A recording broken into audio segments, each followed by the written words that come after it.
আকাশপ্রেমীদের জন্য দারুণ এক রোমাঞ্চকর অভিজ্ঞতার সন্ধ্যা অপেক্ষা করছে।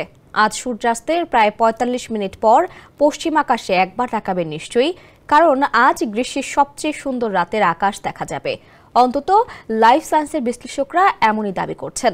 জানা গেছে আজ চাঁদ ও মঙ্গল গ্রহের মধ্যে এক অসাধারণ সংযোগ ঘটবে। একই সঙ্গে দেখা যাবে উল্কাবৃষ্টি। সোমবার প্রায় ১৯% আলোকিত একটি বাঁকা চাঁদ দেখা যাবে মঙ্গলের ঠিক পাশেই। এই দুটি গ্রহ একে অপরের কাছাকাছি থাকবে মাত্র ১ ডিগ্রি ব্যবধানে। পৃথিবীর যে কোনো স্থান থেকেই এই দৃশ্য উপভোগ করা যাবে, তবে খোলা মাঠ বা পার্ক থেকে দেখলে আরও ভালো দেখা যাবে। যদিও মঙ্গল গ্রহ বছরের সবচেয়ে উজ্জ্বল সময় পেরিয়ে এসেছে, তবে এটি এখনো আকাশের লালচে এক উজ্জ্বল বিন্দুর মতো পরিষ্কার দেখা যায়। এখন যে কোনো ব্র্যান্ডের পুরাতন এসি বদলে নতুন ওয়ালটন এসিতে উপভোগ করুন ২৫% ছাড়। চাঁদ তখন প্রদর্শন করবে আর্থ শাইন, অর্থাৎ চাঁদের অন্ধকার পাশটি পৃথিবী থেকে প্রতিফলিত সূর্যালোকে আলোকিত হবে, যা এক ধরনের ভৌতিক মায়াময় আলো তৈরি করবে।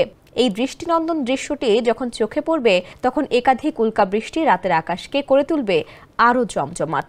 আরও একটি ভালো খবর হচ্ছে, চাঁদ ও মঙ্গল সূর্যাস্তের পর আকাশে মাত্র ২ ঘন্টা থাকবে, তারপর ডুবে যাবে দিগন্তের নিচে। ফলে রাতভর আকাশে থাকবে না কোনো চাঁদের আলো। উল্কাবৃষ্টি দেখার জন্য এ এক চমৎকার সুযোগ। সবচেয়ে বড় চমক হলো পার্সিয়েডস বছরের সবচেয়ে উজ্জ্বল উল্কাবৃষ্টি। এটি দেখতে জুলাইয়ের শেষের রাতগুলোই সবচেয়ে ভালো সময়।